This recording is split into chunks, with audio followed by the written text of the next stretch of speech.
Hello dear students. आज मैं यहाँ पे BEE का यूनिट 1 डिस्कस करने वाला हूँ, जो आपके AKTU के एग्ज़ाम के लिए बहुत हेल्पफुल रहेगा। तो हम स्टार्ट करते हैं। Unit 1, the name is fundamental of electrical engineering BEE, जिसका पुराना नाम है BEE, जिसका हम यूनिट 1 डिस्कस करने वाले हैं। यूनिट 1 का नाम है DC सर्किट्स। सो DC सर्किट को स्टार्ट करते हैं। DC सर्किट में फर्स्ट जो हमारा टॉपिक है वो है क्लासिफिकेशन ऑफ एलिमेंट्स। तो एलिमेंट्स आर कैटेगराइज और classified in 3 categories for BEE syllabus. ये 3 तरीके से क्लासिफिकेशन किया गया है। तो फर्स्ट क्लासिफिकेशन इज एक्टिव और passive. Active elements, passive elements, 3 तरीके से क्लासिफिकेशन किया गया। First is active and passive, second is unilateral and bilateral, third one is linear and non linear. तो हम वन बाय वन एक एक करके इन तीनों को पढ़ते हैं। एक्टिव पैसिव का मतलब क्या होता है? अगर मुझे एक्टिव के बारे में लिखना है कि एक्टिव क्या है, एक्टिव एलिमेंट्स किन को कहते हैं, तो इसमें डेफिनेशन इज एक्टिव वो एलिमेंट्स जो एनर्जी को सप्लाई कर सकते हैं। ओके, वो एलिमेंट्स जो एनर्जी को सप्लाई कर सकते हैं वो कहलाते हैं एक्टिव एलिमेंट्स। तो इसको लिखना कैसे? इसमें लिखना है the elements which can supply the energy is called active elements. इसमें लिखना है the elements which can supply the energy। और एक शब्द इसमें एक वर्ड आगे जोड़ सकते हैं, supply the energy to the network. और अगर वह इतना भी लिखोगे तो भी इनफ है, to the network is called active elements. Active elements. हर एक क्लासिफिकेशन जो भी तुम लिख रहे हो उसमें हर एक में एग्जाम्पल लिखना बहुत ज़रूरी है। फर्स्ट हमने लिखा कि एक्टिव एलिमेंट्स क्या है? Elements which can supply the energy are called active elements. इसका एग्जाम्पल क्या लिख सकते हैं हम? तो तुमने जितना भी BEE में नेटवर्क को सॉल्व किया होगा तो एनर्जी जहाँ से करंट फ्लो होता है, एनर्जी कहते हैं जिसको, एनर्जी सिर्फ हमें सोर्स से मिलता है। सोर्स मतलब या फिर वोल्टेज सोर्स हो सकता है या करंट सोर्स हो सकता है। तो एग्जाम्पल एक्टिव का एग्जाम्पल क्या होगा? वोल्टेज सोर्स,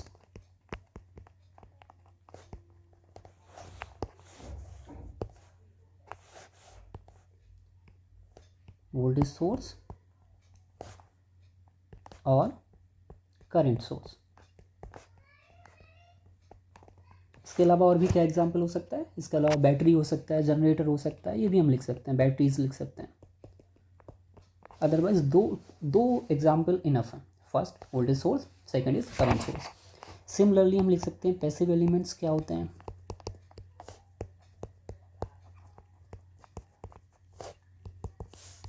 पैसिव एलिमेंट्स क्या है? एक्टिव एलिमेंट्स हमने लिखा, पैसिव एलिमेंट।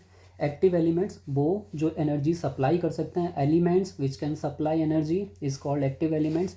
अब अगर मुझे पैसिव एलिमेंट्स को लिखना है तो elements which can dissipate the energy, और एलिमेंट्स, इसमें definition same definition, the elements which can absorb और डिसिपेट। जो वर्ड तुम्हें सिंपल लगता है वो लिख सकते हो। विच कैन, ये सप्लाई करते हैं, एक्टिव सप्लाई कर सकता है, ये पैसिव एब्जॉर्ब करता है। Absorb energy is called passive elements. इसका एग्जाम्पल क्या लिख सकते हैं? पैसिव का एग्जाम्पल क्या लिख सकते हैं? एनर्जी कहाँ पे डिसिपेट होती है? तो तुमने देखा है वोल्टेज ड्रॉप कहाँ पे होता है, हमने DC में देखा तो रजिस्टर में होता है। तो इसका एग्जाम्पल है रजिस्टर, इंडक्टर, कॉमा कैपेसिटर। इतना नहीं लिखना है तो शॉर्ट में लिख सकते हैं R, L and C, ये लिखा जा सकता है। Okay, so this is complete definition of active and passive. Active मतलब वो एलिमेंट्स जो एनर्जी सप्लाई कर सकते हैं, पैसिव मतलब वो एलिमेंट्स जो एनर्जी को एब्जॉर्ब करते हैं, वो कहलाते हैं पैसिव एलिमेंट्स। अब सेकंड क्लासिफिकेशन है unilateral and bilateral. Unilateral bilateral होता है डायरेक्शन के बेस पर। तो यूनिलेटरल बाइलेटरल में हमें लिखना है, इसकी मैं 2 डेफिनेशन देता हूँ सिंपल वे में, जो पसंद आए वो उसको लिख सकते हैं। यूनिलेटरल में हम सिंपल डेफिनेशन लिख सकते हैं, the elements which allow the current flow only in one direction. तो इसमें हम क्या लिख सकते हैं, the elements which allow the current to flow only in one direction। इसका दूसरा डेफिनेशन अलग है, तुम बुक्स में देखोगे तो उसका डेफिनेशन है कि वो एलिमेंट्स जो करंट फ्लो में डिफरेंट इम्पीडेंस ऑफर करते हैं, ओके, डिफरेंट डायरेक्शन में डिफरेंट इम्पीडेंस ऑफर करते हैं। बट यहाँ पे मेरा मोटो है तुमको सिंपल से सिंपल डेफिनेशन पढ़ाने का, जो सिंपल डेफिनेशन हो सकती है। तो इसमें मेरे हिसाब से सिंपल डेफिनेशन क्या है, the elements which allow the current to flow only in one direction called unilateral element. Uni मतलब होता है वन, बाई मीन्स होता है टू, यूनिलेटरल एलिमेंट्स। इसका एग्जाम्पल क्या है, तो इसका एग्जाम्पल है डायोड। सिमिलरली बाइलेटरल क्या होता है, बाइलेटरल, बाई मतलब 2, bilateral 2, bilateral elements. Bilateral element क्या होता है, बाइलेटरल होता है वो एलिमेंट्स जो करंट को किसी भी डायरेक्शन में फ्लो कर सकें, वो दोनों डायरेक्शन में अलाउ करता है। तो इसमें सिंपल डेफिनेशन क्या है, the elements which allow the current to flow in either direction, either मतलब किसी भी डायरेक्शन में, either direction are called bilateral elements।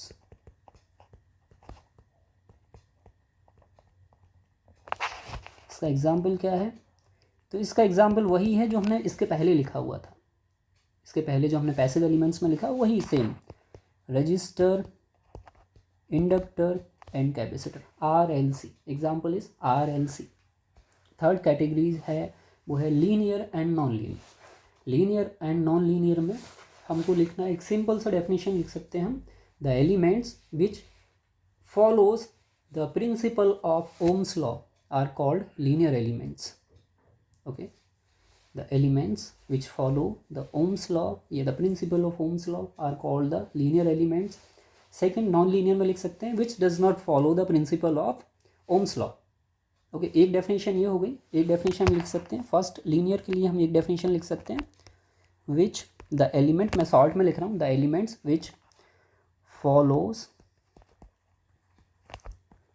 Ohm's law और the principle of Ohm's law are called linear elements. Okay, इसके अलावा एक दूसरी definition है, वो भी शायद इजी लगेगी, मुझे इजी लगती है, तो हम दूसरी डेफिनेशन में लिख सकते हैं। सेकंड डेफिनेशन इज, और करके मैं लिख रहा हूँ लीनियर के लिए, अगेन दूसरी डेफिनेशन, लीनियर एलिमेंट्स। तो हम इसमें क्या लिख सकते हैं, लीनियर, मुझे लीनियर लिखना है। लीनियर मतलब होता है एक relation, whether linear means a relation. तो हम अगर लीनियर लिखना चाहें, लीनियर नॉन लीनियर में ये रिलेशन बताता है, तो इसमें हम लिख सकते हैं the elements which exhibit the linear relationship between voltage and currents are called linear elements. Simple सी मैं लिख के बता, the elements which shows the linear relationship between voltage and current। हम इस पूरे टॉपिक में वोल्टेज और करंट ही पढ़ते हैं। वोल्टेज लगा हुआ होता है नेटवर्क में, फिर हम करंट निकाल रहे होते हैं। तो लीनियर एलिमेंट्स मतलब वो जो लीनियर रिलेशनशिप्स फॉलो कर, लीनियर रिलेशनशिप शो करते हैं, which shows the linear relationship between voltage and currents are called linear elements,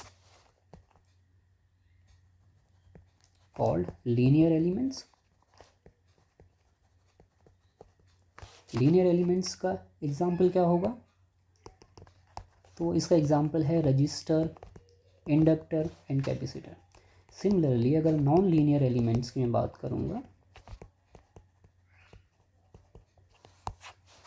okay, linear, non linear. Non linear means the elements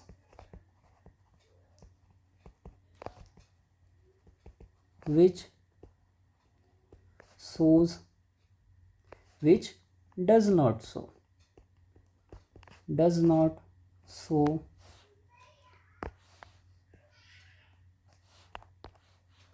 the element which does not show the linear relationship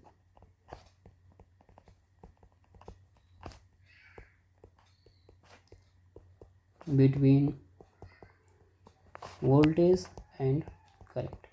हमें लिखना है वो elements जो linear relationship show नहीं करते हैं voltage और current में, वो कहलाते हैं नॉन लीनियर। इसका एग्जाम्पल क्या है? तो इसका एग्जाम्पल है diode. Diode is a non linear device. Diode, इसको तुम नेक्स्ट सेमेस्टर में पढ़ोगे। Diode is a non linear device और नॉन लीनियर एलिमेंट्स। तो हम इसमें एग्जाम्पल में लिखेंगे, इसमें हम डेफिनेशन में लिखेंगे। लीनियर मीन्स वो एलिमेंट्स जो लीनियर रिलेशनशिप शो करते हैं between voltage and currents are called the linear elements. Non linear वो एलिमेंट्स जो नॉन लीनियर रिलेशनशिप या फिर जो लीनियर रिलेशनशिप शो नहीं करते हैं वो कहलाते हैं non linear elements. First definition क्या है? जो ओम्स लॉ को ओबे नहीं करते हैं, which does not follow the Ohm's law या the principle of Ohm's law are called the non linear elements. Linear elements Ohm's law को फॉलो करते हैं, तो ये भी डेफिनेशन लिखी जा सकती है। Next topic is types of sources. अब अगर मुझे टाइप्स ऑफ सोर्स के बारे में लिखना है तो सोर्स इलेक्ट्रिकल में दो तरीके का source. First one is voltage source,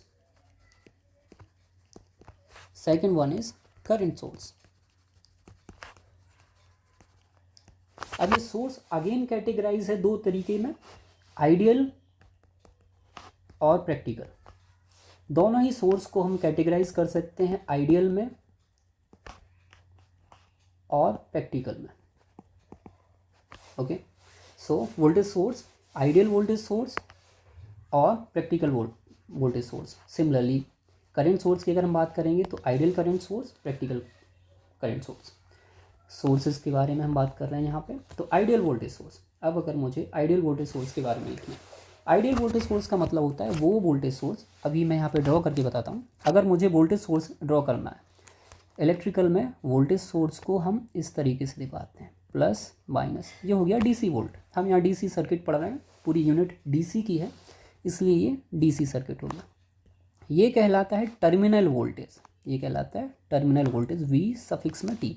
ये कहलाता है सोर्स वोल्टेज, वी एस। तो आइडियल वोल्टेज सोर्स वो वोल्टेज होता है जिसका जो सोर्स वोल्टेज है वो टर्मिनल वोल्टेज के बराबर रहता है। मतलब जो टर्मिनल वोल्टेज पे यहाँ पे अगर हम लोड कनेक्ट कर दें तो यहाँ पे लोड एक करंट ड्रॉ करने लगेगा, तो टर्मिनल वोल्टेज है वो हमेशा कांस्टेंट रहेगा और वी एस के बराबर रहेगा। तो ये कहलाता है आइडियल वोल्टेज सोर्स। अगर हम डेफिनेशन वाइज इसको देखें तो it gives, ideal voltage source का मतलब है the source which gives a constant voltage across its terminal irrespective of the current drawn। इसमें हम क्या लिखेंगे? The source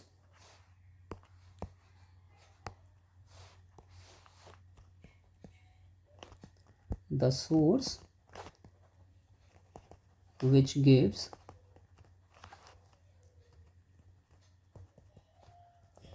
constant voltage across its terminals irrespective of the current drawn. कितना भी current लिया जाए इससे, ये हमेशा जो टर्मिनल वोल्टेज है वो कांस्टेंट रहेगा। मतलब जो वी टर्मिनल है ये हमेशा वी एस के इक्वल में रहेगा, जहाँ पे V T is a terminal voltage and V S is the supply voltage. Second point इसमें लिख सकते हैं कि जो इंटरनल रेजिस्टेंस है, internal resistance of ideal voltage source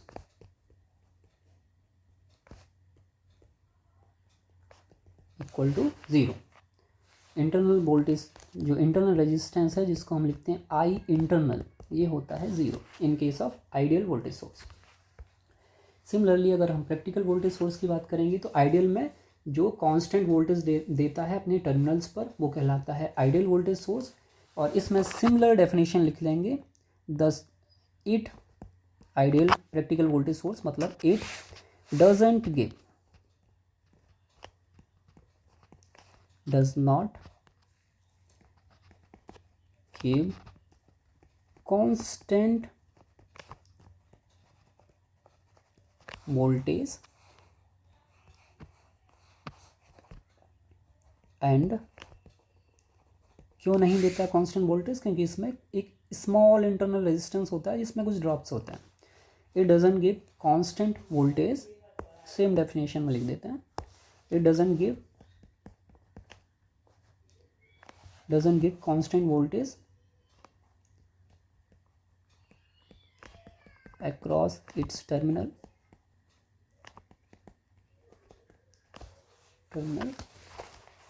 और इसमें सेकेंड पॉइंट लिख सकते हैं कि जो इसमें एक स्मॉल इंटरनल रेजिस्टेंस होता है जो सीरीज में कनेक्टेड होता है,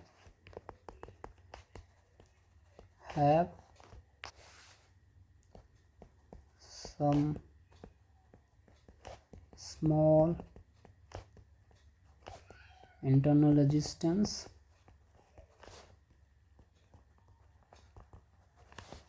connected in series। अब हमें यहाँ पे इसके कैरेक्टरिस्टिक्स ड्रॉ करने हैं। तो अगर मैं आइडियल वोल्टेज सोर्स की बात करूँगा, अगर मैं यहाँ पे प्रैक्टिकल की बात कर रहा हूँ, प्रैक्टिकल का मतलब होता है यहाँ पे हमने आइडियल के लिए नहीं बनाया तो मैं आइडियल के लिए बना देता हूँ। अगर मुझे आइडियल के लिए बनाना है तो ये आइडियल वोल्टेज सोर्स, इसकी अगर कैरेक्टरिस्टिक्स ड्रॉ करना है ये कहलाएगा सर्किट, ये या फिर लिख सकते हैं हम आइडियल वोल्टेज सोर्स।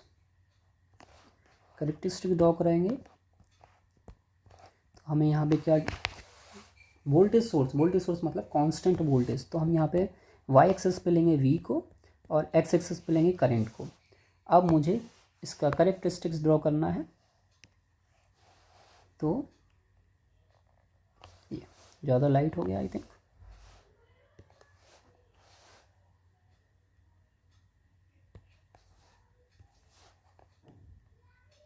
ये आइडियल कैरेक्टरिस्टिक्स हो गया। सिमिलरली अगर मुझे प्रैक्टिकल वोल्टेज सोर्स के लिए बनाना है, प्रैक्टिकल वोल्टेज सोर्स मतलब इंटरनल रेजिस्टेंस लगा हुआ है इसमें, ये इंटरनल रेजिस्टेंस लगा हुआ है, इसको कहेंगे हम आर इंटरनल, ये वी एस है। और इसके लिए अगर मुझे कैरेक्टरिस्टिक्स ड्रॉ करना है, ये वोल्टेज, ये करंट। अगर इन केस ऑफ आइडियल की अगर हम बात करें कि आइडियल क्या होगा,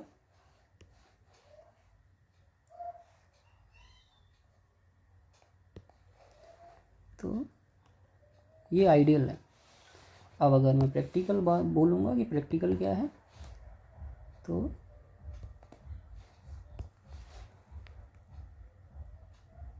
ये प्रैक्टिकल, ये ड्रॉप है।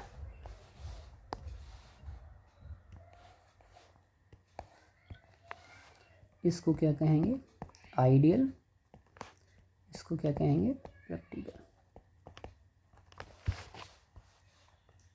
अब next is the current source, same definition current source में है। करंट सोर्स मतलब the source which gives constant current at its terminal irrespective of the load voltage और terminal voltage.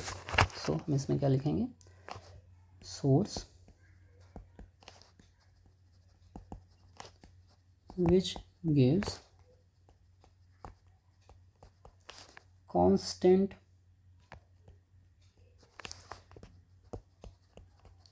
load current at its terminal।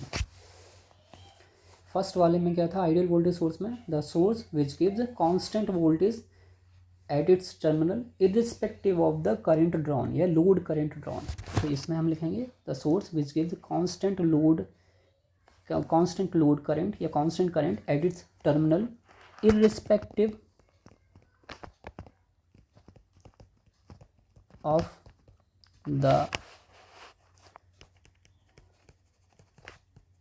Terminal voltage.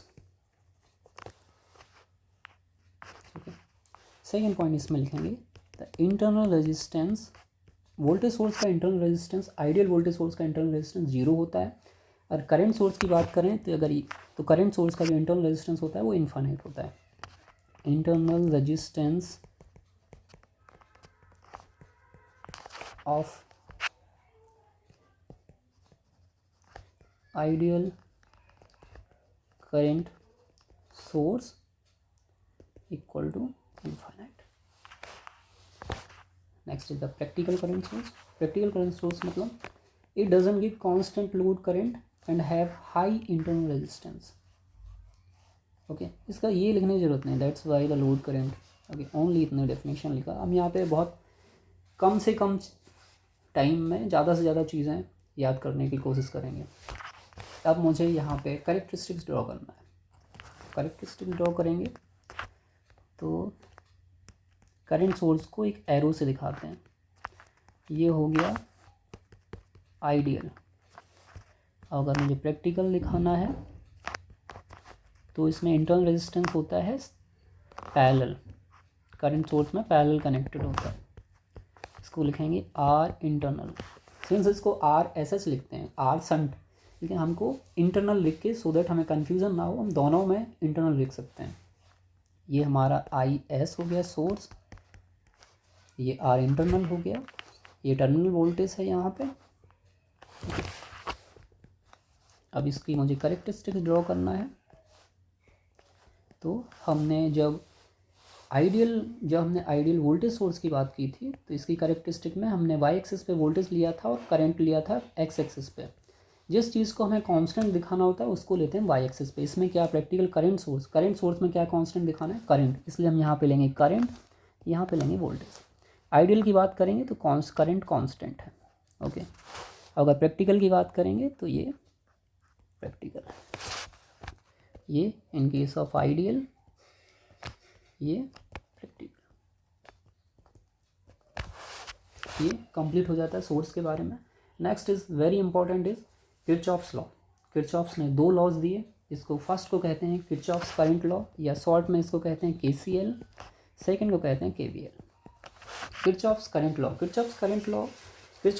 Law कहता है कि the algebraic sum of current at a junction और node is equal to 0. Okay, so the Kirchhoff's law says it states that the algebraic sum of current at a junction or node equal to 0. Okay, ये लिखा हुआ है, it states that the algebraic sum of current at a junction is equal to 0. इतना लिख सकते हैं, at any instant को तुम neglect कर सकते हो। So it states that the algebraic sum of current at a junction equal to 0.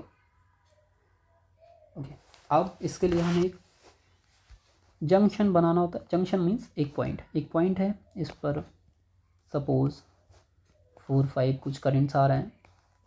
ये मैंने मान लिया कि ये I1 है, ये I2 है, ये I3 जा रहा है, ये I4 जा रहा है और ये I5 भी आउटगोइंग है। तो अगर अब मुझे लिखना है इसमें कि KCL लगाना है, तो अगर मैं इस नोड में KCL लगाता हूँ तो by KCL sum of KCL state that the algebraic sum of current at a junction equal to 0।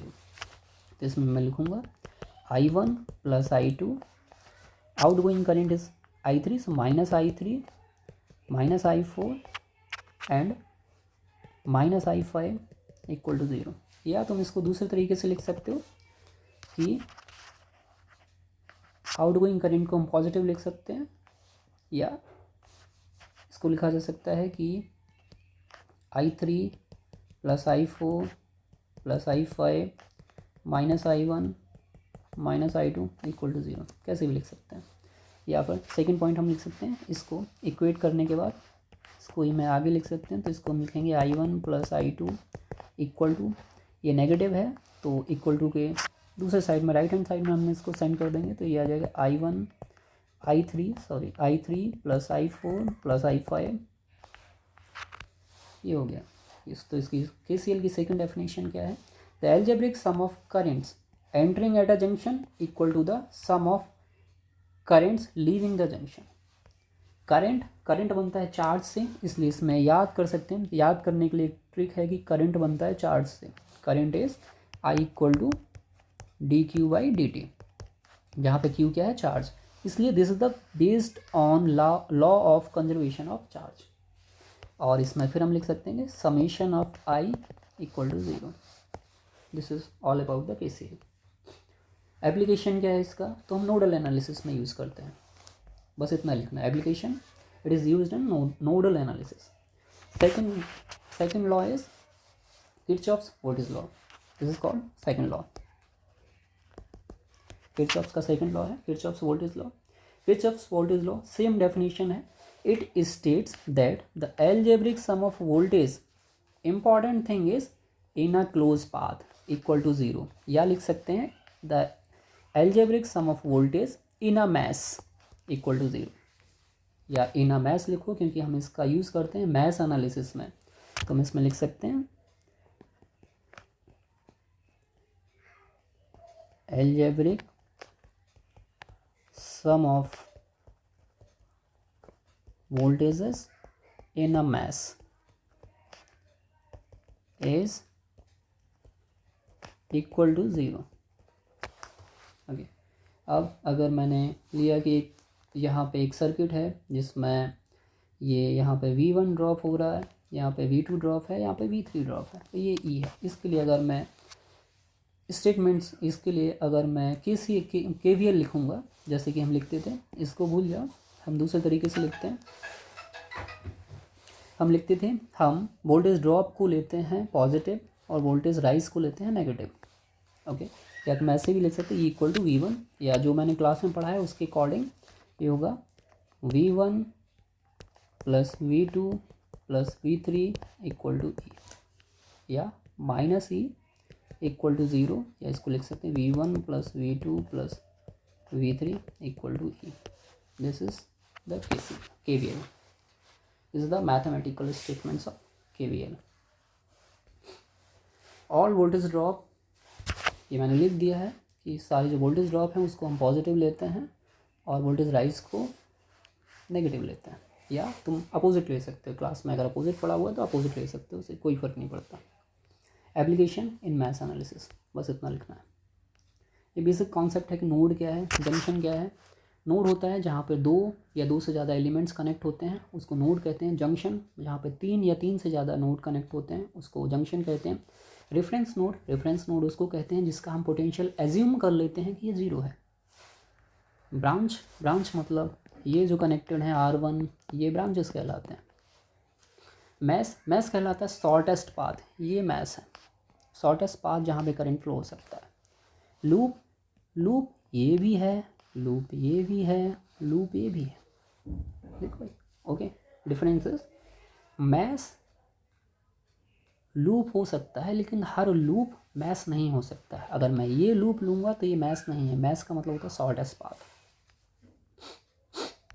Next important is mesh analysis. अगर हम मैस एनालिसिस की बात करेंगे तो मैस एनालिसिस में ये डायरेक्ट एग्जाम में कभी कभी पूछते हैं, write the steps of mesh analysis. Mesh analysis में स्टेप्स लिखना होता है, तो हम क्या करते हैं, सबसे पहले हम आइडेंटिफाई करते हैं कि कितने नंबर ऑफ मैस हैं, फिर एज्यूम करते हैं current in each mesh in any direction, ये लिखना है एनी डायरेक्शन। लेकिन जब मैं क्वेश्चन सॉल्व कराता हूँ तो हम लेते हैं किस डायरेक्शन में, always in clockwise direction.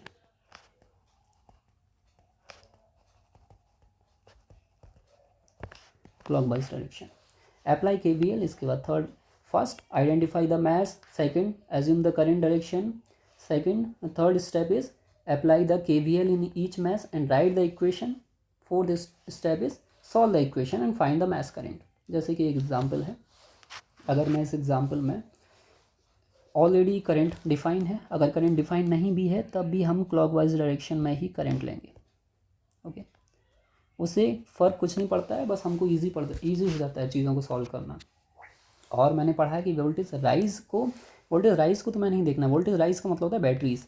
Voltage जहाँ भी रजिस्टर है उसमें जैसे ही करंट एंटर करता है तो पहले पॉजिटिव साइन देता है, फिर नेगेटिव साइन देता है, फिर पॉजिटिव देगा, फिर नेगेटिव देता है। अब मैं इसमें KVL अप्लाई कर रहा हूँ। सो हम यहाँ पे लिख देंगे applying KVL in math 1।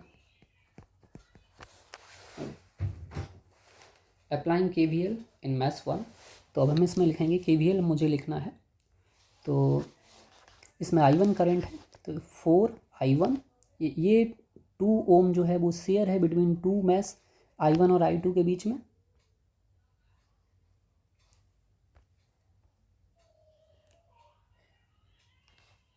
Okay, तो अब हम इसमें लिखेंगे 4I1 plus 2I1 minus I2।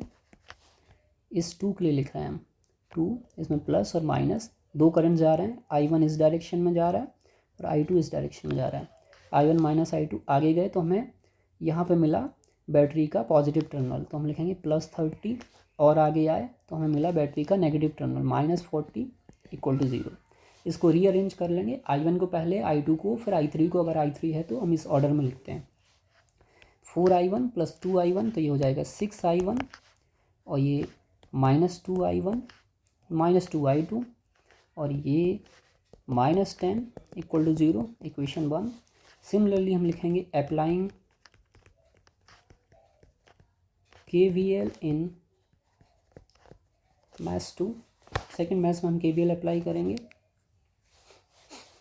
तो इसमें 3 ओम में सिर्फ I2 करंट जा रहा है, ऐसे जा रहा है प्लस और माइनस होके। इसमें I2 इस ऐसी डायरेक्शन में फ्लो हो रहा है, तो 3 ओम में सिर्फ I2 करंट है, तो हम लिख देंगे 3I2। आगे गए बैटरी का पॉजिटिव टर्मिनल मिला +10 वोल्ट। आगे गए बैटरी का नेगेटिव टर्मिनल, तो हम लिखेंगे -30। आगे गए 2 शेयरिंग में है 2 मैस के बीच में, तो हम जिस मैस के लिए लिख रहे होते हैं उसको बड़ा मानते हैं, तो हम लिखेंगे प्लस। एक I2 ऐसे जा रहा है ना, तो प्लस और माइनस ऐसे लगाएगा, प्लस इसलिए प्लस साइन आएगा, 2I2 minus I1 equal to 0। इसको रीअरेंज कर लेंगे। हम I1 को हमेशा आगे लिखेंगे, वेदर वो नेगेटिव है और पॉजिटिव है, इससे हमें कोई फ़र्क नहीं पड़ता, सो दैट हम कैलकुलेटर में डायरेक्टली वैल्यूज पुट कर सकें। ये हो जाएगा -2I1, तो हो जाएगा -2I1, ये 3I2, ये 2I2, ये हो जाएगा प्लस के 5I2, ये -20 इक्वल टू 0, इक्वेशन 2। इसको हम कैलकुलेटर में पुट करेंगे और आंसर आ जाएगा हमारा I1 और I2 के। I1 इक्वल टू एक वैल्यू आ जाएगी, I2 इक्वल टू एक वैल्यू आ जाएगी। यही हमें फाइंड करना था, नहीं हमें फाइंड करना था इन 2 ओम्स। 2 ओम में ये है, 2 ओम में क्या करंट होगा, 2 ओम में करंट होगा I1 माइनस I2 और I2 माइनस I1, मतलब डिफरेंस होगा दोनों का, जो बड़ा आएगा उसमें से हम दूसरा घटा देंगे, तो 2 ओम में आ जाएगा I2 ओम, तो हो जाएगा I1 डिफरेंस I2। डिफरेंस कर दोगे तो आ जाएगा आंसर, मतलब नेगेटिव कर दोगे आंसर जैसे भी आएगा, नेगेटिव पॉजिटिव उससे कोई फ़र्क नहीं पड़ता। अगर मान लो तुम्हारा I2 ओम का आंसर जो है नेगेटिव आ रहा है, तो नीचे एक स्टेटमेंट लिख देना है, नेगेटिव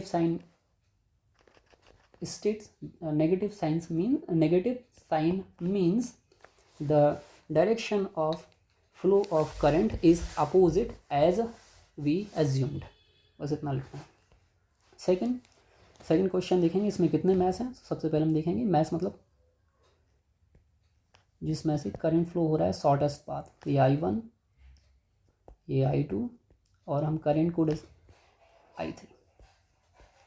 स्टेप 1 हमें नंबर ऑफ मैसेज फाइंड करना है, 3 मैसेज हैं। स्टेप 2 करंट को असाइन करना है इन क्लॉकवाइज डायरेक्शन, और फिर हमें KVL लिखना है इसमें। तो अब हम इसमें लिखेंगे KVL इन मैथ्स 1। मैथ्स 1 में अगर मैं KVL लिखूँगा तो हो जाएगा 7I1, 7 करंट, यहाँ से करंट ऐसे I1 जा रहा है तो पॉजिटिव देगा नेगेटिव देगा, यहाँ पे पॉजिटिव देगा नेगेटिव देगा, और बैटरी का तो साइन छोटा वाला नेगेटिव बड़ा वाला पॉजिटिव, तो ये आएगा 7 7 सिर्फ लूप 1 में है, मैथ 1 में है, तो 7I1 प्लस 8 ओम शेयरिंग में है I1 और I2 दो मैथ्स में, तो आ जाएगा 8I1 माइनस I2, जिसके लिए हम लिख रहे होते हैं वो बड़ा होता है, तो I1 के लिए लिख रहे हैं तो इसलिए I1 माइनस I2 आगे गए, तो -60 इक्वल टू 0, इसको लिख देंगे हम, तो ये हो जाएगा 8 और 7 15 I1 minus 8 I2 -60 equal to 0, equation 1। Now KVL in mesh 2, second में हम लिखेंगे KVL। तो सेकंड में लिखने का तरीका होगा कि ये 12 ओम सिर्फ सेकंड में है, तो हम पहले इसको लिख देंगे 12I2, ये 10 ओम शेयरिंग में है I2 और I3 के बीच में, तो I2 ऐसे फ्लो हो रहा है तो यहाँ पे पॉजिटिव देगा फिर नेगेटिव देगा, यहाँ पे I2 जा रहा है तो पॉजिटिव देगा और नेगेटिव देगा, तो हम इसको लिखेंगे प्लस 10I2 माइनस I3, आगे आए तो हमें मिला ये 8 ओम, 8 ये शेयरिंग में है I1 और I2 के बीच में, तो हम लिखेंगे I2 माइनस I1, इसमें हमने लिखा था 8I1 माइनस I2, अब हम I2 सेकेंड मैथ्स के लिए लिख रहे हैं तो I2 माइनस I1, और कुछ है नहीं इसमें, तो इक्वल टू 0, इसको रीअरेंज कर देंगे तो ये कुछ वैल्यूज़ आ जाएगी इसकी, ये आ जाएगा -8I1 I2 12 10 8 20 प्लस 30 I2 और -10 I3 equal to 0, equation 2। Similarly हम लिखेंगे KVL in maths 3, maths third में हम KVL लिखेंगे, थर्ड मैथ्स है ये, 5 ओम सिर्फ थर्ड मैथ्स में है, तो 5I3, एक और रजिस्टर है, ये प्लस माइनस ऐसे करंट जा रहा है इधर से, तो 5I3 plus 6I3 plus 15, battery का पॉजिटिव टर्मिनल पहले है, फिर आगे गए तो ये प्लस और माइनस ऐसे करके ये I3 ऐसे शेयर फ्लो होगा, तो यहाँ पे पॉजिटिव देगा और नेगेटिव देगा, यहाँ पे पॉजिटिव नेगेटिव। वोल्टेज सोर्स में हमें साइन लगाने की ज़रूरत नहीं है, हमें उसके टर्मिनल देख के डिसाइड करते हैं बड़ा टर्मिनल है या छोटा टर्मिनल है, तो हो जाएगा 15, फिर आगे जाएंगे 15 के साथ करंट नहीं लिखेंगे क्योंकि हम ये वोल्टेज ही लिख रहे हैं, वोल्टेज ड्रॉप ही लिख रहे हैं, I/R ये ऑलरेडी वोल्टेज है, तो 15 वोल्ट प्लस ये गिवन है 10 ओम प्लस 10 I3, ये शेयरिंग है दो के बीच में, I3 minus I2 equal to 0, इसको रीअरेंज कर लेंगे तो एक इक्वेशन आ जाएगी और 3 इक्वेशन हो जाएंगी, 3 अननोन है तो हम इसको इजीली कैलकुलेटर में पुट करके सॉल्व कर सकते हैं। नेक्स्ट सेम इसको सॉल्व कर सकते हैं, 3 मैथ्स हैं, सिमिलर क्वेश्चन है, ओनली डिफरेंस है इसमें डिफरेंस है कि जो I1 है ये 2 ओम है, किसी भी ब्रांच में अगर करंट सोर्स लगा है तो किसी भी ब्रांच में सिर्फ एक ही करंट फ्लो हो सकता है और वो ऑलरेडी गिवन है 2 एम्पियर, तो इसमें I1 ऑलरेडी गिवन है 2 एम्पियर। अब हम इसमें तो हमें फर्स्ट में KVL लगाने की ज़रूरत नहीं है, हम डायरेक्टली सेकंड में लगाएंगे KVL इन लूप 2, इसमें क्या हो जाएगा 5 ओम जो है प्लस माइनस ये सेकंड करंट के लिए 5I2 plus 2I2 minus I3, इधर पे आ गया है तो ये 2 ओम मिला प्लस 2I2 माइनस I1। अब यहाँ जहाँ I1 है वहाँ पे तुम I1 इक्वल टू 2 पुट करके इसको और छोटा कर सकते हैं इक्वेशंस को, या अननोन को हम कम कर सकते हैं, तो ये I2 और I3 के बीच में I3 के टर्म्स में एक इक्वेशन आ जाएगा, और ऐसे ही हम KVL अप्लाई करेंगे इन लूप 3, तो इसमें प्लस माइनस, इस बैटरी में हम प्लस माइनस नहीं लगाते हैं, बस इसके लिए लगाएंगे, ऐसे करंट फ्लो हो रहा है, लिखेंगे 4I3 प्लस 100 बैटरी का पॉजिटिव टर्मिनल प्लस 2 ये शेयरिंग में है 2 के साथ, और I3 के लिए हम लिख रहे हैं तो I3 minus I2 equal to 0। इस इक्वेशन में I1 equal to 2 ampere put कर दोगे तो ये जो इक्वेशन है ये I2 और I3 के टर्म्स में आ जाएगा, और ये भी I2 और I3 के टर्म्स में। कैलकुलेटर से हम I2 और I3 की दो इक्वेशन, दो अननोन से हम सॉल्व कर सकते हैं इसको। सिमिलर क्वेश्चन, उसमें I1 दिया था, इसमें ब्रांच 3 का करंट गिवन है, मतलब I3 इक्वल टू 2 एम्पियर। और बाकी हम I1 में KVL लगाएंगे, यहाँ पे लूप 1 में KVL लगाएंगे, मैथ्स 1 में KVL लगाएंगे, मैथ्स 2 में KVL लगाएंगे। मैथ्स 1 में मैं KVL लगाऊंगा तो ये हुआ 5I1 plus 4I1 minus I2 और प्लस -8 इक्वल टू 0, ऐसे हम लगा रहे हैं, प्लस माइनस और ये माइनस। इसको रीअरेंज कर लेंगे, इसमें लगाएंगे हम KVL in mesh 2।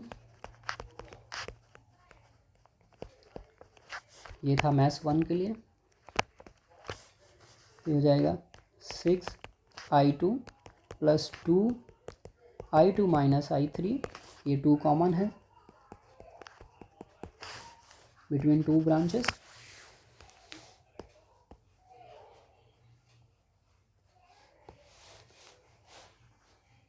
Plus minus आगे जाएंगे तो प्लस माइनस, ये इसका प्लस माइनस था, हम इसके लिए लिख रहे हैं, तो plus 4I2 minus I1 equal to 0। इसमें हम पुट कर देंगे इस इक्वेशन में I3 इक्वल टू 2।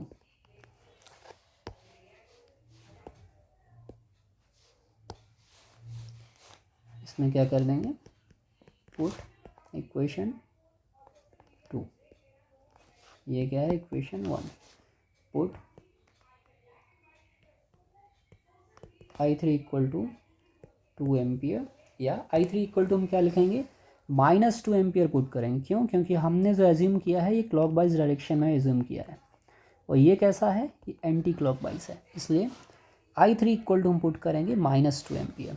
तो इसमें इक्वेशन 2 में तुम पुट कर दोगे I3 इक्वल टू -2 एम्पियर, तो ये I2 और I1 के टर्म्स में एक इक्वेशन बन जाएगा, एक ऑलरेडी हमारे पास, दो इक्वेशन, दो अननोन, सॉल्व कर लेंगे इसको। Next is using the mesh analysis find the current in 20 ohm, 40 ohm and 15 Om.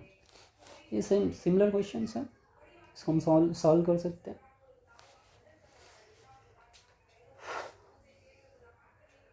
Okay, next is calculate using the mesh analysis, इसको भी हम उसी तरीके से सॉल्व कर सकते हैं। I1 I2 I3, इसमें अगर मैं I1 के लिए लिखूंगा तो इसमें बस ध्यान देना है 8 ओम सिर्फ लूप 1 में है, 4 ओम शेयरिंग में है I1 और I3 के साथ, 4 ओम शेयरिंग में है I1 और I2 के साथ, ये 4 ओम शेयरिंग में है I2 और I3 के साथ। ये जो करंट डायरेक्शन है हमें इससे कुछ लेना देना नहीं है, हमको मानना है, हम एज्यूम कर लेते हैं कि करंट जो है वो क्लॉकवाइज डायरेक्शन में फ्लो हो रहे हैं, उसके हिसाब से फिर हम अपना आंसर लिखते हैं। तो इसको मैंने क्लास में कराया हुआ है, इसमें मैं मैथ्स 1 में लिख देता हूँ, लूप 1 में, तो ये आ जाएगा 8I1, ये 4 ओम शेयरिंग में है I1 और I3 के साथ, प्लस 4I1 माइनस I3, ये plus 4I1 minus I2 plus 20 ampere, battery का पॉजिटिव टर्मिनल, प्लस 20 आगे गए और कोई सोर्स नहीं, इक्वल टू 0। इसको रीअरेंज कर लेंगे। सिमिलरली मैं लगाऊंगा मैं KVL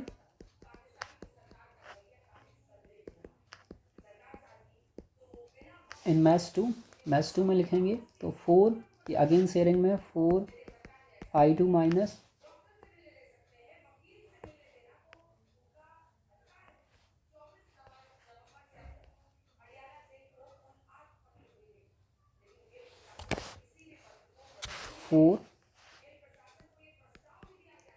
I2 माइनस I1, हम इसके लिए लिख रहे हैं, यहाँ से स्टार्ट कर रहे हैं, 4I2 माइनस I1, फिर ये वाला 4 जो है ये शेयरिंग में है I2 और I3 के साथ, फिर लिखेंगे प्लस 4I2 माइनस I3, फिर आगे लिखेंगे प्लस 8I3, ये सिर्फ I3 में है, और आगे जाएंगे तो बैटरी का नेगेटिव टर्मिनल, तो हमें मिलेगा -20 इक्वल टू 0। इसको रीअरेंज कर लेंगे तो इक्वेशन 2 बन जाएगी। सिमिलरली हम लगा देंगे I3 में हमें KVL लगाने की ज़रूरत नहीं है। I3 में KVL लगाने की ज़रूरत क्यों नहीं है? KVL इन लूप 3, तो हमें इसमें KVL लिखने की ज़रूरत नहीं है, हम डायरेक्टली लिख लेंगे। ये सोर्स गिवन है, करंट सोर्स गिवन है, इसलिए I3, और ये I3 की डायरेक्शन में है जो हमने एज्यूम किया है, इस डायरेक्शन में, इसी डायरेक्शन में ये फ्लो हो रहा है। तो I3 equal to 10 ampere. Equation 1 और 2 में पुट कर दोगे तो दो अननोन के बीच में इक्वेशन आ जाएगा। ये हम 1 जो है I1 I2 I3 के फॉर्म में है ये इक्वेशन। सिमिलरली इक्वेशन 2 भी I2 I1 और I3 के टर्म्स में है, तो हम I3 इक्वल टू 10 पुट कर देंगे तो I1 और I2 फिर से ये डिडक्ट हो जाएंगे I1 और I2 के टर्म्स में। इसको हम कैलकुलेटर में पुट कर देंगे और आंसर निकाल लेंगे directly. Next topic is super mesh. Super mesh क्या होता है? तो सुपर मैश होता है, सुपर मैश पूछा नहीं जाता, सिर्फ सुपर मैश का एप्लीकेशन आता है BEE में। तो सुपर मैश के एप्लीकेशन में हम क्या देख सकते हैं कि जब भी कोई करंट सोर्स किन्हीं दो ब्रांच के बीच में, किन्हीं दो मैश के बीच में, जब भी करंट सोर्स किसी दो मैश के बीच में है, बीच में शेयरिंग है, if a current source is common between two mesh then it is called super mesh. अगर यहाँ पे करंट सोर्स होता तब भी ये दोनों सुपर मैश हो जाते, यहाँ पे करंट सोर्स है इसलिए ये दोनों सुपर मैश हैं। सिमिलरली हम ऊपर वाला क्वेश्चन देखते हैं। ये सुपर मैश नहीं है। ये सुपर मैश क्यों नहीं है? क्योंकि ये साइड से है, किसी और ब्रांच के साथ, किसी और मैश के साथ ये शेयरिंग नहीं है। अगर यहाँ पे एक और मैश होता है, अब ये यहाँ पे शेयरिंग में होता है इन दोनों के साथ, तब ये सुपर मैश हो सकता है। अदरवाइज ये सुपर मैश नहीं है। ये सुपर मैश नहीं है क्योंकि ये साइड में है, ये शेयरिंग में नहीं है। अगर यहाँ पे करंट होता, यहाँ पे करंट सोर्स होता तो फिर ये दोनों सुपर मैश हो जाते हैं। तो तुम्हें सुपर मैश पहचानना कैसे है कि जो करंट सोर्स है वो कॉमन होगा दो मैश के बीच में। इसको सॉल्व कैसे करते हैं? तो इसको सॉल्व करने का तरीका है, सबसे पहले हम इसमें सुपर मैश लिखते हैं। तो सुपर मैश में हम इस एलिमेंट को ऐसा मान लेते हैं कि ये यहाँ पे नहीं है, मतलब इसको डिस्कनेक्ट कर लेते हैं, ऐसा एज्यूम कर लेते हैं सिर्फ। तो सॉल्व करने का तरीका क्या है कि हम जब इसमें सुपर मैश लिखेंगे तो हम सुपर मैश में मैश ऐसे लगाएंगे, जहाँ जहाँ सुपर मैश है सबके साथ हम मैश लगाते जाते हैं। इसमें है I1 करंट 5 में, इधर 2 में है I2 करंट, तो हम इसको लिखेंगे 5I1। ये I1 करंट है, यहाँ पे हमने इसको मान लिया एज्यूम ये कि ये ओपन सर्किट है। ये यहाँ से अगर ये ओपन सर्किट है तो यहाँ से करंट फ्लो नहीं होगा, मतलब ऐसा करंट नहीं जाएगा। हमने मान लिया कि ये ओपन सर्किट है तो करंट ऐसे फ्लो होगा, बस ये सुपर मैश है। तो ये 5I1 प्लस 2 में कौन सा करंट है? I2। I1 नहीं जाएगा, 2 में कौन सा करंट है? I2। 2I2 plus 6 I2 minus I3 आगे आए -60 इक्वल टू 0। ये हो गया KVL फॉर सुपर मैश। हम इसमें लिख देंगे this is KVL for super mesh. अब हमें सेकंड इक्वेशन बनाने के लिए क्या करना पड़ेगा? तो सेकंड इक्वेशन बनाने के लिए तुम्हें देखना है इसको, करंट सोर्स को। तो यहाँ पे हम करंट सोर्स को बहुत सिंपल वे में बताऊंगा कैसे इसको देखेंगे। हम इसको देखेंगे, हम इसमें लिखते हैं I1 इक्वल टू I2। ये तुमने लिखा, इसके लिए हम करंट के लिए लिख रहे हैं equation I1 equal to I2। तो I1 कैसे फ्लो हो रहा है? इस तरीके से। I2 कैसे फ्लो हो रहा है? इस तरीके से। मतलब ये जो 5 एम्पियर है ये किसके साइड है? ये I2 के साइड है, I2 को सपोर्ट कर रहा है। I1 के तो अपोजिट में है, I1 ऐसे फ्लो हो रहा है, I2 के सपोर्ट कर रहा है, I2 को सपोर्ट कर रहा है, तो हमने इसको I2 के साथ लिख दिया। अब इसको रीअरेंज कर लेंगे तो ये हो जाएगा I1 minus I2 plus 5 equal to 0, equation 2। Okay, अब हम इसमें लिखेंगे KVL in mesh 3। KVL in mesh 3, KVL in mesh 3 लिखेंगे तो इसमें आएगा, इधर पे I3 करेंट है प्लस माइनस, ये बैटरी का पॉजिटिव टर्मिनल है नेगेटिव, यहाँ पे प्लस माइनस। हम लिखेंगे 3I3 प्लस 50, क्योंकि बैटरी का पॉजिटिव टर्मिनल हमें से जा रहे हैं, तो यहाँ पे आ गए तो फिर प्लस मिला, फिर minus, plus 6 I3 minus I2 equal to 0। इसको रीअरेंज कर लेंगे और एक आंसर आ जाएगा। या इसको ऐसा ना लिख के हम और इजी क्या कर सकते हैं कि I1 की जो वैल्यूज़ है वो इस इक्वेशन में पुट कर दें, इक्वेशन 1 में पुट कर दें, I2 + 5। I1 equal to I2 + 5 कर दोगे तो I2 और I3 में दो इक्वेशन बन जाएंगे। उसको कैलकुलेटर में पुट करके हम सॉल्व कर लेंगे।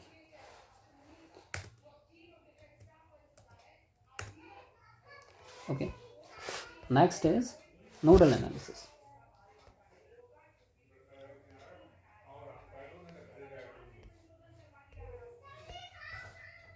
नोडल एनालिसिस का भी सिंपल वही तरीका है। First, identify the number of nodes. Second method is take one node as a reference जिसका पोटेंशियल हम एज्यूम कर लेते हैं कि 0 है। थर्ड है कि हम उसमें सारे जो हमने मैथ एनालिसिस में करेंट्स को माना था क्लॉकवाइज डायरेक्शन, इसमें हम मानते हैं कि all currents are outgoing and equate the sum equal to 0। Apply the KCL and make the equation. Next is solve the equations. जैसे कि हमारे पास एक ये क्वेश्चन है, इसको हम न्यूमेरिकल को देखेंगे। We have to find the using nodal analysis find out the current, ऐसा लिखा रहेगा यूजिंग नोडल एनालिसिस, तभी आपको सॉल्व करना है यूजिंग नोडल एनालिसिस। अगर कुछ नहीं लिखा है तो नोड लगा सकते हैं या मैथ लगा सकते हैं, जो सही लगे। नोडल में हम इंटरेस्टेड होते हैं प्रिंसिपल नोड्स में। प्रिंसिपल नोड्स का मतलब होता है जहाँ पे 3 एलिमेंट्स कनेक्टेड हो, 3 या मोर देन 3 एलिमेंट्स कनेक्टेड हो। हम यहाँ पे देख रहे हैं तो 2 एलिमेंट्स कनेक्टेड हैं, एक वोल्टेज सोर्स एक रजिस्टर, तो कितने 2 एलिमेंट्स कनेक्टेड हैं। तो ये हमारा प्रिंसिपल नोड नहीं है। ये हमारा नोड है क्या? हाँ, क्योंकि एक ये है, एक ये एलिमेंट है, एक ये एलिमेंट। एलिमेंट का मतलब क्या होता है? ये एलिमेंट कहलाता है, या फिर ये एलिमेंट, ठीक है। वोल्टेज सोर्स, करंट सोर्स या रजिस्टर ये एलिमेंट्स हैं डीसी के लिए। अब हम यहाँ पे 3 कनेक्ट हो रहे हैं तो इसको ले लिया V1। यहाँ पे 3 नोड कनेक्टेड हैं, एक ये एलिमेंट कनेक्टेड है, एक एलिमेंट, तो ये V2 ले लिया। यहाँ पे 2 कनेक्टेड हैं इसलिए हमारा प्रिंसिपल नोड नहीं है, तो हमने V1 V2 लिया। थर्ड नोड लेते हैं नीचे कहीं भी ले लो और इसको मान लेते हैं कि 0 वोल्ट है। ये एक्चुअली इस तरीके से बंच होता है, बीच में कोई रजिस्टर नहीं लगा, ना इधर ना इधर ना इधर, तो ये सबको मान लेते हैं कि एक ही जगह ये बंच है, कनेक्टेड है। अब ये 0 वोल्ट इस तरीके से, तो हमने कहीं भी मान लिया इसको कि 0 वोल्ट है।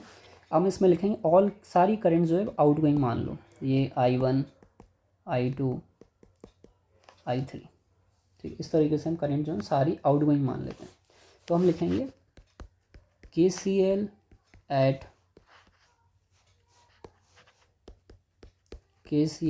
Eight node 1।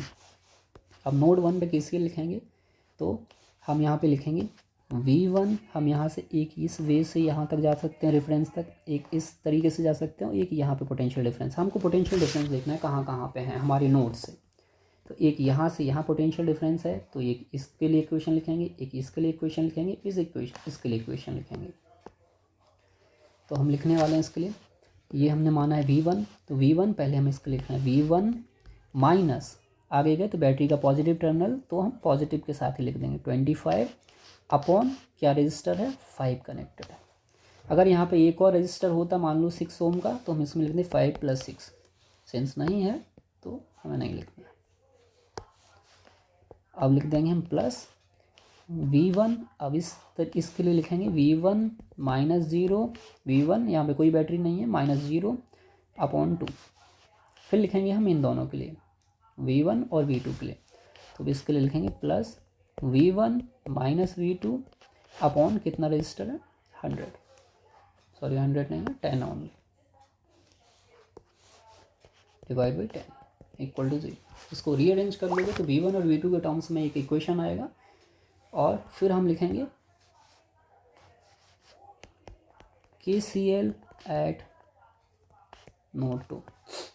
सेकेंड नोड के लिए हम लिखेंगे, ये हमारा सेकेंड नोड है V2, इसके लिए हम लिखेंगे V2, एक यहाँ ये पोटेंशियल डिफरेंस है V2 -0 अपॉन 4, एक ये पोटेंशियल डिफरेंस है, प्लस V2 माइनस, हम आगे गए तो हमें क्या मिला, बैटरी का नेगेटिव टर्मिनल, -50, ये ध्यान देना है, अगर बैटरी का नेगेटिव मिल रहा है तो माइनस साइन के साथ लिखना है, डिवाइड बाई रजिस्टर है 2 ohm, plus V2 minus V1 divide by 10 equal to 0।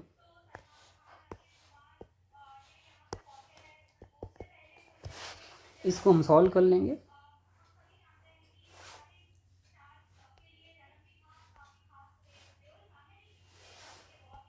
इसको हम V1 और V2 के टर्म्स में अरेंज कर लेंगे, फिर सॉल्व कर लेंगे, तो एक V1 और V2 की वैल्यूज़ आ जाएगी, कुछ वोल्ट्स में वैल्यू आ जाएगी। फिर हमें निकालना क्या था, current in 10 ohm resistor. 10 ohm resistor ये है, तो अगर मुझे करंट इन 10 ओम रजिस्टर निकालना है, आई 10 ओम निकालना है, तो 10 ओम में हमने क्या है, पोटेंशियल डिफरेंस क्या है, V1 minus V2, V1 minus V2 या V2 माइनस V1, जो बड़ा आएगा उससे डिफरेंस कर देंगे, डिवाइड बाई करंट का मतलब होता है सिंपली V/R। यहाँ V का मतलब है डिफरेंस, पोटेंशियल डिफरेंस कितना है, तो हमें 10 ओम इसमें चाहिए, तो इसमें V1 minus V2 upon 10, V1 minus V2 upon 10, इससे आंसर आ जाएगा current in 10 ohm resistor. Similarly ये क्वेश्चन है, इसमें हम लगा सकते हैं कितने नोड बन रहे हैं, यहाँ पे 3 एलिमेंट कनेक्टेड हैं, यहाँ पे 3 एलिमेंट कनेक्टेड हैं। सिंस इन दोनों के बीच में कोई रजिस्टर नहीं है, तो ये दोनों ऐसे ट्रीट किए जाएंगे कि ये एक ही है। अगर रजिस्टर होता तो ये भी एक नोड होता, लेकिन ये नोड क्यों नहीं है, क्योंकि इन दोनों के बीच में कोई रजिस्टर नहीं है, तो ये दोनों ऐसे ट्रीट किए जाएंगे कि ये दोनों एक ही पॉइंट पर। तो एक नोड ये है V1, एक V2, बस 2 ही नोड है V1 और V2। तो अगर मैं लिखूँगा KCL एट नोड 1, तो इस पर मैं लिखूँगा V1, ये V1 माइनस प्लस 10 है, तो वो ऐसे सेम साइन के साथ आ जाएगा, plus 10 divide by 2, plus V1 ये वाला पाथ, V1 माइनस 0, ये पूरा 0 वोल्ट है, V1 माइनस 0 अपॉन 10, फिर लिखेंगे प्लस V1 माइनस ये V1 minus V2 upon 5 equal to 0। ये लिख लिया हमने KCL नोड 1 के लिए। सिमिलरली हम लिखेंगे नोड 2 के लिए KCL। इसमें कलर चेंज कर लेता हूँ तो कुछ समझ में आए। नोड 2 के लिए हम क्या लिखेंगे, नोड 2 के लिए लिखेंगे, ये हमारा नोड 2 है, नोड 2 ये वाला है, नोड 2 मतलब ये पूरा नोड 2 है V2। तो हमने लिखा V2 माइनस V1, ये V1 है, डिवाइड बाई 5, ये हो गया। अब इसके लिए लिखेंगे plus V2 minus 0 upon 50। Node से जो आउट गोइंग करेंट है उसको हम पॉजिटिव लेते हैं, ये आउट गोइंग करेंट है, और करंट को एज इट इज़ लिखते हैं क्योंकि हमें करंट ही लिख रहे हैं।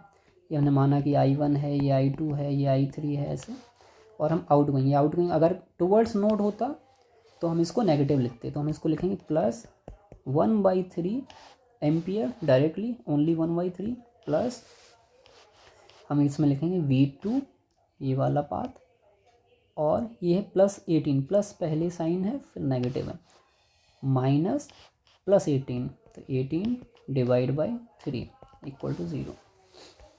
इसमें याद क्या रखना है, करंट को हम टुवर्ड्स नोड है